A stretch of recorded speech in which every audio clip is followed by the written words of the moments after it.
연방의사당 점거폭력 사태 1주년을 맞았으나 해결책은 찾지 못하고 당파 분열은 더욱 격화되고 있다는 우려를 낳고 있습니다. 연방준비제도가 3월부터 기준금리를 올리기 시작해 돈줄을 조이는 긴축에 나설 채비를 하고 있습니다. 미 신규 실업수당 청구 건수가 지난주 20만 7천 건으로 소폭 늘어났으나 오미크론으로 인한 대규모 해고는 없었던 것으로 나타났습니다. 질병통제예방센터가 12세에서 15세 사이 청소년들의 부스터샷 접종을 최종 승인했습니다. 코로나19 증상이 있는 경우 격리는 얼마나 해야 하고 또 어떻게 관리해야 하는지 알아봤습니다. 시청자 여러분 안녕하십니까? 워싱턴 뉴스 투데이입니다. 대선 결과 정권 교체를 막으려고 연방의사당을 점거해 폭력 사태를 일으켰던 1월 6일 사태가 벌어진 지 1주년을 맞았으나 해결책이나 치유책을 아직 찾지 못하고 있을 뿐만 아니라 당파 분열은 더욱 격화되고 있다는 우려를 낳고 있습니다. 조 바이든 대통령은 전임자인 도널드 트럼프 전 대통령이 거짓말로 민주주의를 위협한 의사당 폭력 사태를 조장했다고 공개 성토했으나 공화당 진영에선 올 11월 중간선거 승리는 물론 트럼프 전 대통령의 정계 복귀까지 모색하고 있습니다. 한면태 기자가 보도합니다. 2020 대선 결과 정권 교체를 최종 인증하고 선포하려던 연방의사당에 대규모 시위대가 몰려가 7시간 동안 거의 폭동을 일으킨 것으로 규정됐던 1월 6일 의사당 점거 폭력 사태가 벌어진 지 1주년을 맞았습니다. 그러나 미국은 아직 분열 대신 통합해야 하는 숙제를 풀지 못하고 있습니다.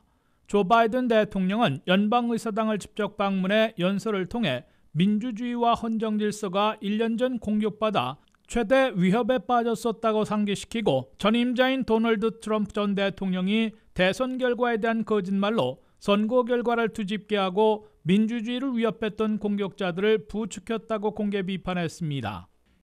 We didn't see a former president who had just rallied the mob to attack sitting in the private dining room off the Oval Office in the White House, watching it all on television and doing nothing.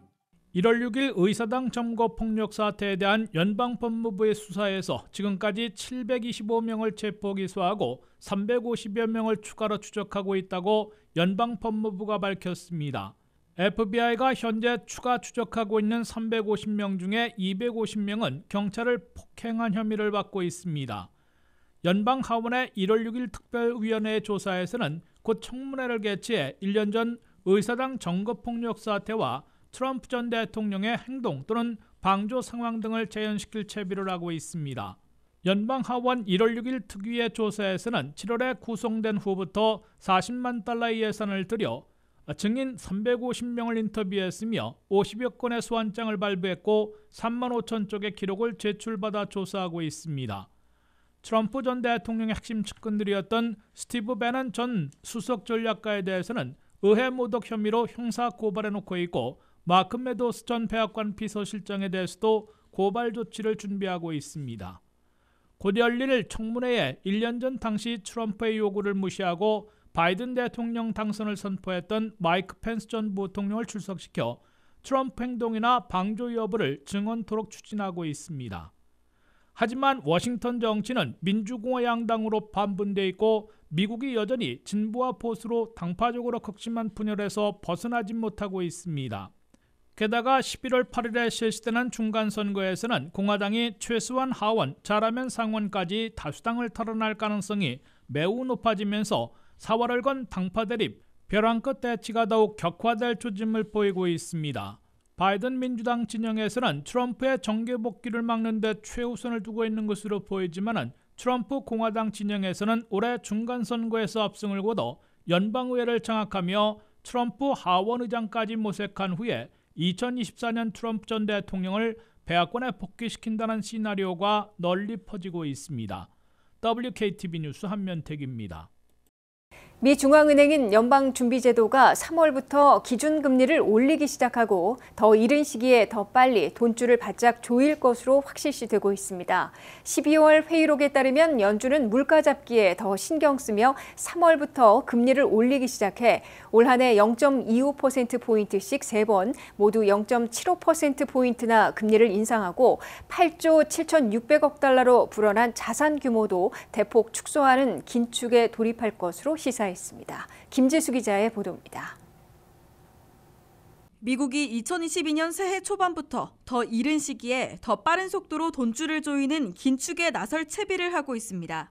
연방준비제도는 12월 정례회의에서 고용시장이 아직 강력하기 때문에 물가 잡기에 더 초점을 맞춰야 한다면서 더 이른 시기에 더 빠른 속도로 돈줄을 조이는 긴축을 단행키로 의견을 모은 것으로 나타났습니다.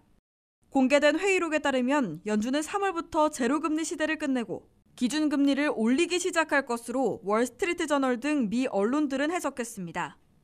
당초 금리 인상을 시작하는 시기는 3월이냐 6월이냐를 놓고 경제분석가들의 전망이 엇갈려 왔는데 연준 이사들의 논의 내용을 분석해보면 3월 인상 시작이 굳어진 것으로 미 언론들은 풀이했습니다. 연준은 올 한 해 0.25포인트씩 3번, 모두 0.75포인트 금리를 올릴 것으로 예고해놓고 있습니다. 연준이 기준금리 인상을 시작하는 3월에는 팬데믹으로 2020년 6월부터 시행돼 온 한 달 1,200억 달러씩의 채권 매입 돈풀기도 종료됩니다. 연준은 여기서 한 발 더 나아가 팬데믹 기간 중에 채권 매입 등으로 엄청나게 불어난 8조 7,600억 달러의 자산 규모를 대폭 축소해 나가는 돈줄 죄기, 긴축에도 착수할 것으로 시사했습니다.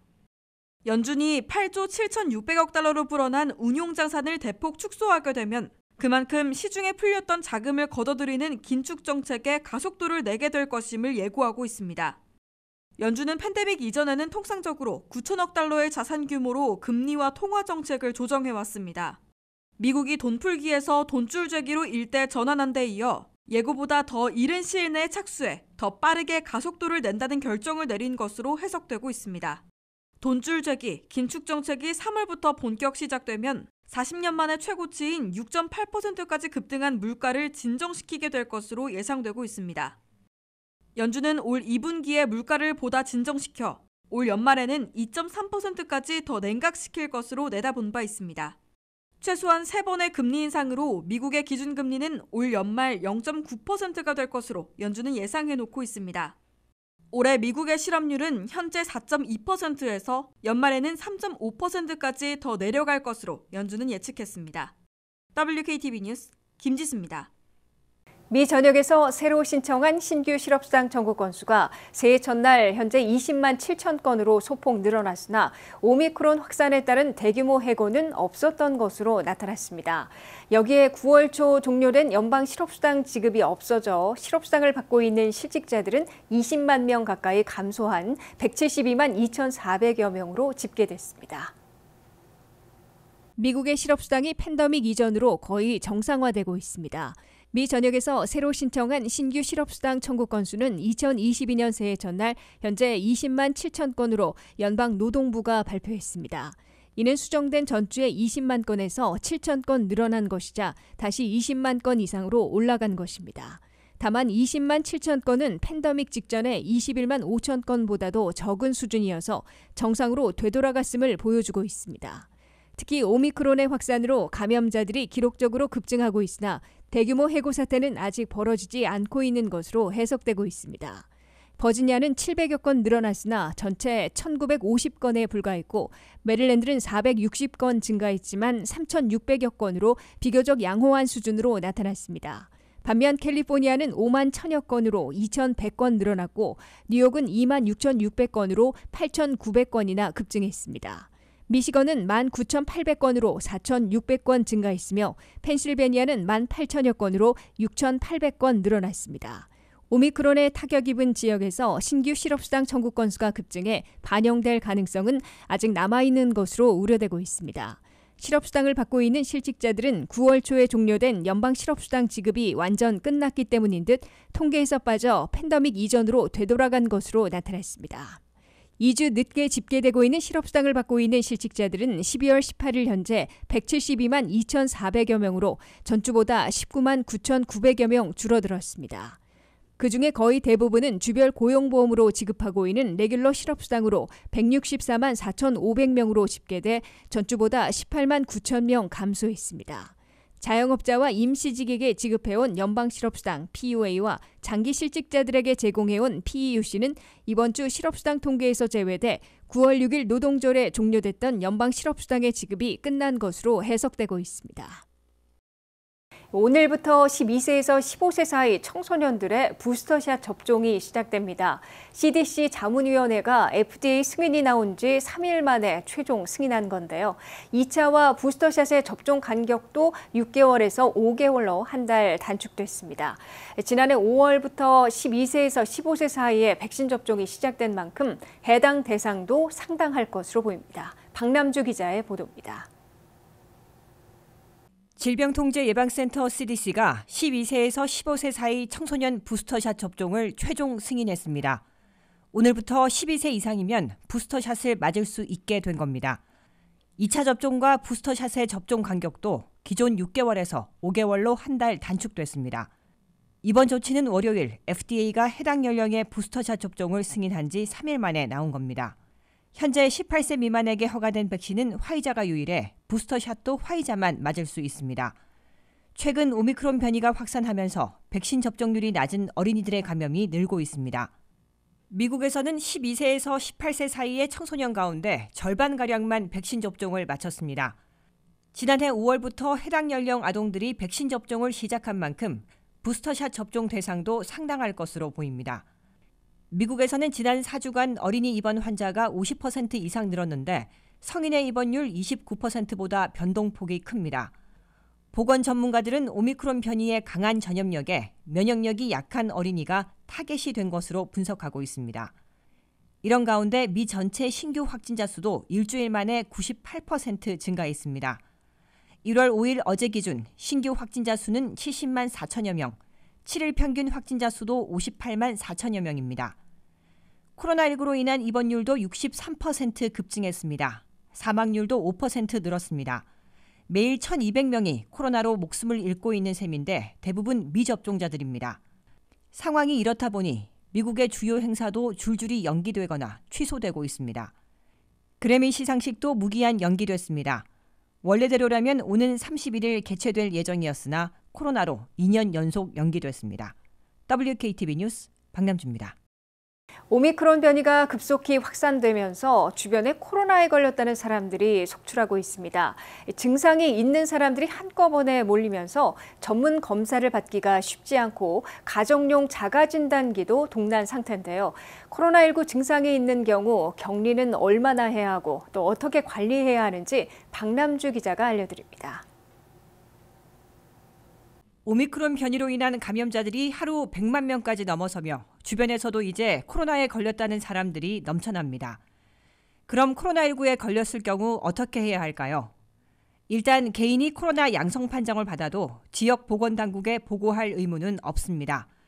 단 밀접 접촉자에게는 알려 대응할 수 있게 해야 합니다. 집에 어린이집이나 학교에 다니는 아이가 있는 경우 학교에는 알려야 합니다. 질병통제예방센터 CDC는 백신 접종을 하지 않았거나 접종을 했어도 부스터샷을 맞지 않은 경우 5일간의 격리를 권고하고 있습니다. 5일간의 격리를 끝낸 후에는 5일간 더 마스크를 써야 합니다.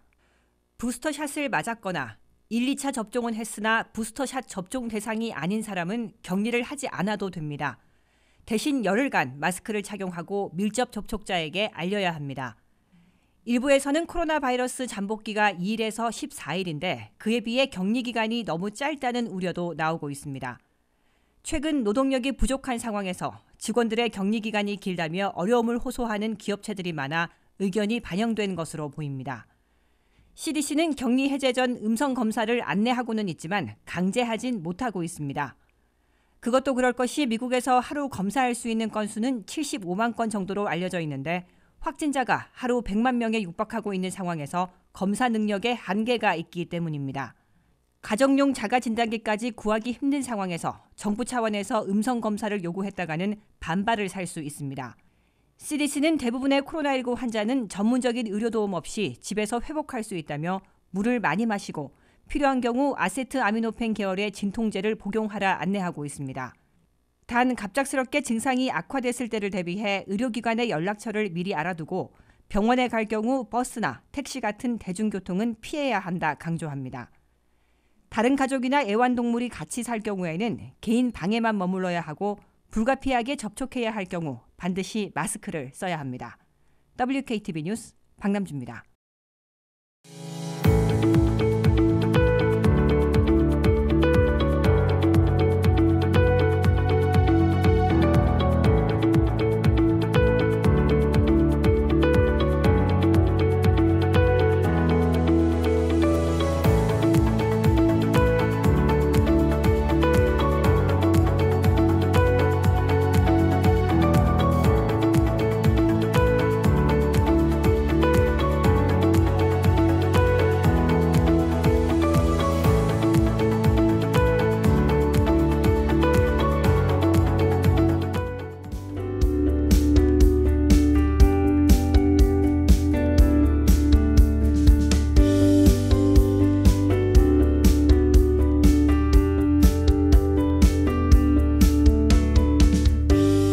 이상으로 워싱턴 뉴스투데이를 마치겠습니다. 시청해주신 여러분 고맙습니다.